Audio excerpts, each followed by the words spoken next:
गौरवान्वित अनुभव करते हैं। आपकी कला अनवरत जारी रहे, यही कामना है। उज्जैन, तिथि माघ कृष्ण पक्ष चतुर्दशी, दिनांक 17 जनवरी 2026। लीना देशमुख अध्यक्ष, दुर्गेश पाली निदेशक।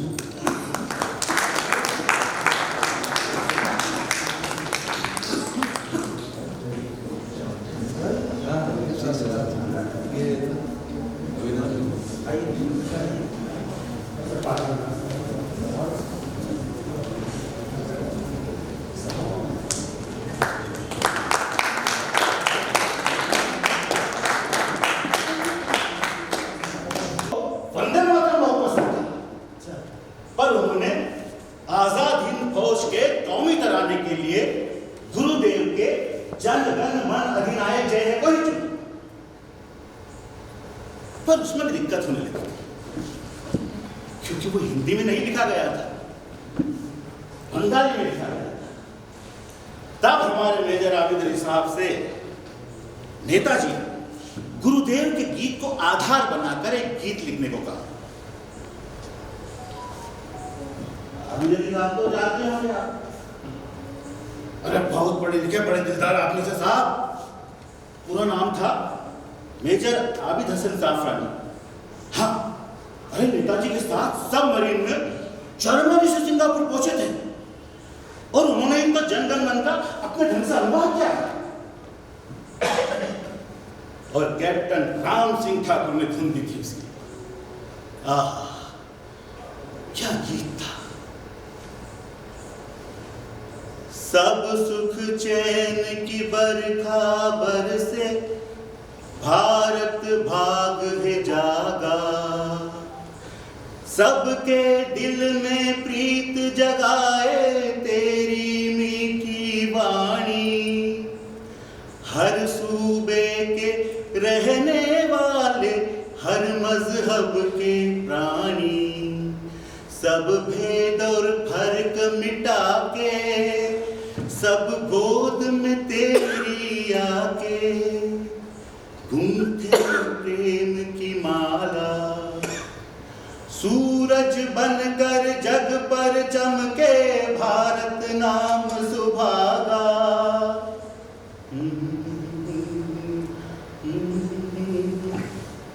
मेजर आबिद हसन साहब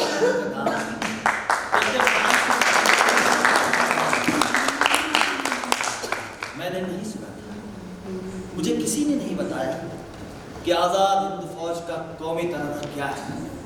सुबह सवेरे पंख पखेरु तेरे ही गुण गाए, बास भरी भरपूर हवाएं जीवन में ऋतु लाए। सब मिल जय हिंद पुकारे, जय आजाद हिंद के नारे। प्यारा देश हमारा सूरज बनकर जग पर चमके, भारत नाम सुभागा। जय हो जय हो जय हो, जय जय जय जय हो।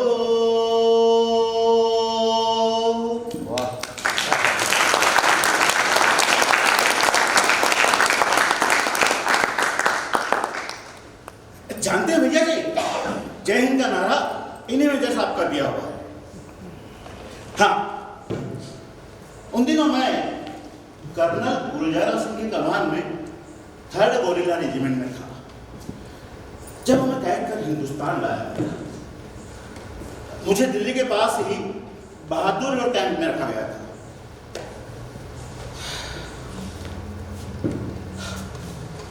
फिर मुकदमा चला और सन 47 में वो मुल्क भी आजाद हुआ जिसके लिए हम सब लड़े थे।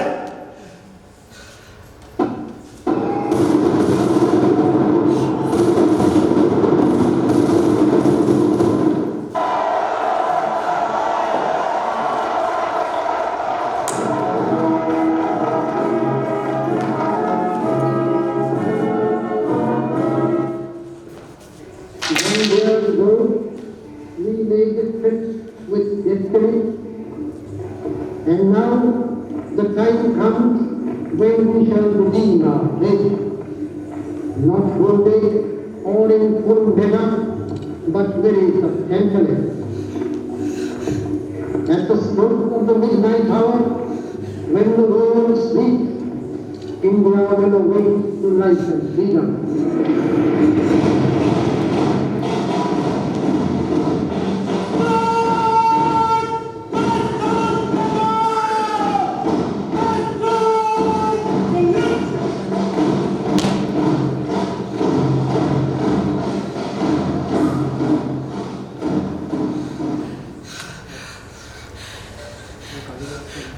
हमें जेल से छोड़ दिया गया।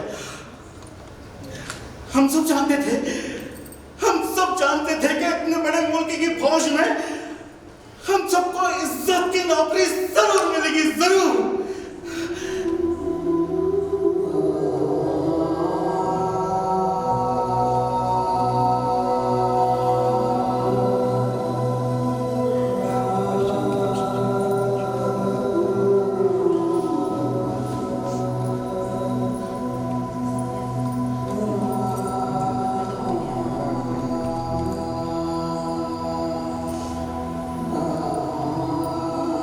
पर अंग्रेजों ने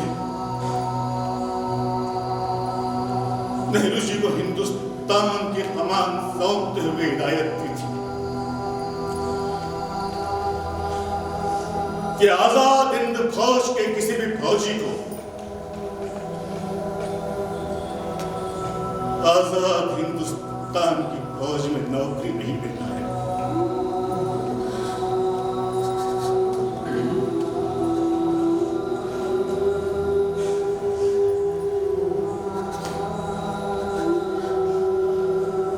हिंदुस्तान की सरकार ने ऐसा ही किया था।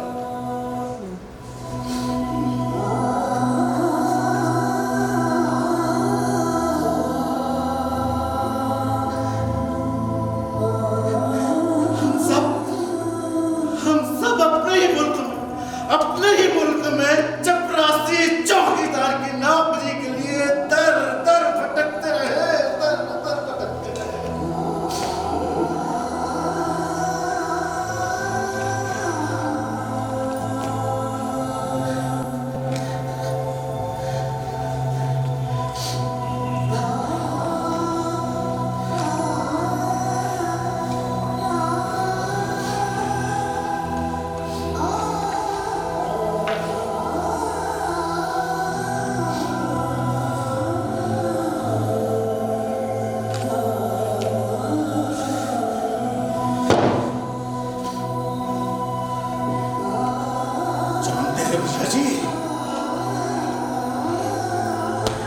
मनुष्य बलि नहीं होते,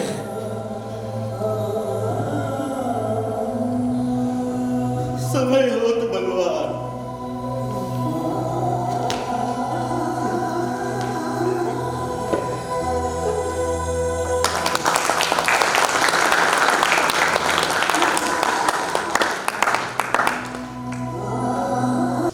चाय वाला हरियाणा को नहीं जानता था, लेकिन उसको पैरों का जिक्र आते ही वो उसे पहचान गया। कौन साहब? वो लंगड़ा चपरासी, बिलाक स्कूल के चपरासी। पर साहब आप उसे कैसे जानते हैं? गांव में तो उसे कोई नहीं जानता। बड़ा भला आदमी था साहब। बिलाक स्कूल में घंटा बजाने का काम करता था। पर साहब पिछले महीने डेंगू से मर गया बेचारा।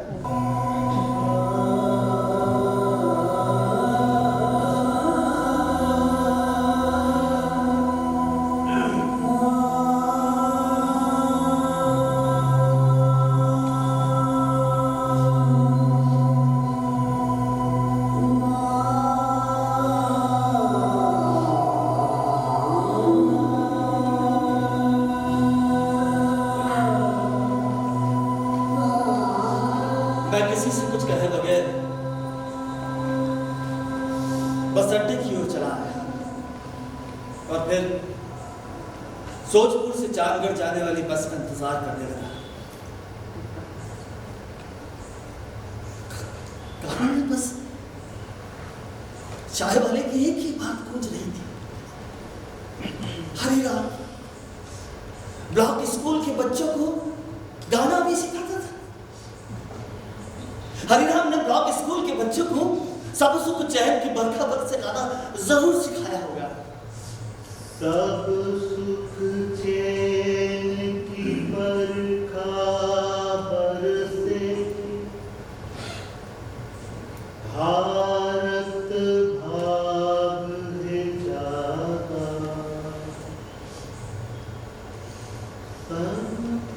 उसने कैप्टन राम सिंह ठाकुर और मेजर जावेद हसन साफ नानी की कहानी बच्चों को जरूर सिखाई। ये सोचते हुए मैंने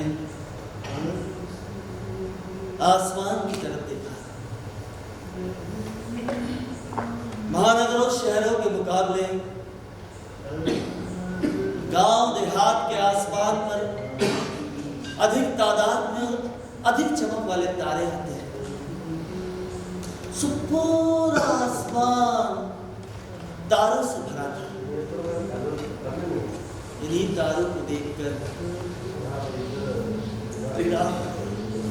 समय बताया करता था। वो ये भी कहता था, मनुष्य बड़े नहीं होते साहब, समय बहुत बलवान। मनुष्य बड़े नहीं होते साहब, समय बहुत बलवान। समय बहुत बलवान।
आज हम रघुवंशी जी से एवं गोविंद दंदे जी से एवं श्रीपाद जोशी जी से सादर आग्रह करती हूँ, कृपया अपना आशीर्वचन दें। संक्षिप्त में हमारे प्रकाश देशमुख का अभिनय से हम सब लोग परिचित हैं। भाई दुर्गेश बाली जिन्हें मैं बहुत पहले से जानता हूँ, उनके नाटक कई बार देखे हैं। आज उनका नाटक देख करके मंत्रविद भी हुआ, बहुत प्रशंसा करने को मन हो रहा है। अपने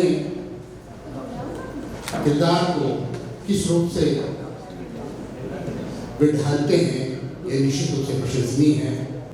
निर्देशक प्रकाश देशमुख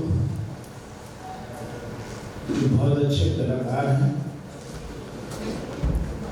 मैं तो उनसे बहुत प्रभावित हूँ और इसलिए मैं आज शपथ की नाटक देखने आया था। किसी कहानी को नाटक में तब्दील करना ये बड़ा कठिन काम है और उसको प्रस्तुति में लाना और इस तरह से निभाना। अशोक भौमिक जी से मैं व्यक्तिगत परिचित हूँ। उनकी कहानी, उनकी चित्रकला से प्रभावित हूँ। अत्यंत प्रभावी कथा वस्तु और उससे भी ज़्यादा प्रभावी उसकी प्रस्तुति, सशक्त अभिनय, गिने चुने पात्रों के साथ इतना बड़ा संदेश देने वाला यह प्रहसन कह लीजिए, एकांकी कह लीजिए, प्रस्तुत हुआ। मुझे इसमें जो 2-3 बातें अच्छी लगी ये लगी कि भरत मुनि ने जिस निषेध का संकेत अपने ग्रंथ में नाट्यशास्त्र में किया है, आपने उस पात्र को सिगरेट की लत कितनी थी ये बताते हुए भी रंगमंच पर धूम्रपान नहीं किया। ये बहुत अच्छी बात है, इसके लिए धन्यवाद। और हरिराम चौकीदार, तो हमने कहीं भी ऐसा रखा ही नहीं है। हरिराम चौकीदार के लिए तो क्या कहें, मतलब पूरा सभागृह जितने श्रोता दर्शक यहाँ बैठे हैं, कोई टस से मस नहीं हुआ। ये जो ताकत है इस अभिनय की, सशक्त अभिनय की, इसके लिए मैं अभिनंदन करता हूँ। और देश का दुर्भाग्य रहा है कि स्वतंत्रता संग्राम सेनानियों को जो सम्मान मिलना चाहिए, जो एक बुनियादी आवश्यकताओं की पूर्ति आज़ादी के बाद उनकी होना चाहिए थी, वो नहीं हुई। इस बात को बड़ी निखरता के साथ यहाँ प्रस्तुत किया, इसलिए आपकी संपूर्ण टीम का मैं हार्दिक अभिनंदन करता हूँ, आपको बधाई देता हूँ, शुभकामनाएं। और दर्शक देखभाल बैठे हुए सभी संवेदनशील दर्शक, संवेदनशील इसलिए कह रहा हूँ कि कल भी मैंने प्रस्तुतियाँ देखी थी और आज की भी प्रस्तुति, और यह जो संस्था है यथार्थ, यह क्या सोच रखकर यह नाट्य समारोह कर रही है, यह भी हमारे सामने इस नाट्य समारोह से स्पष्ट होता है। मैंने 3 प्रकाश देखे हैं।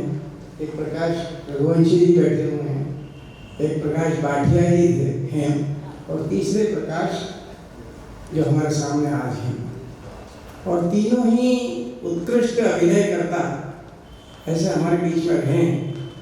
और कहानी को प्रस्तुत करना यह वास्तव में, जैसे प्रकाश रघुवंशी जी ने कहा, कि बहुत कठिन होता है।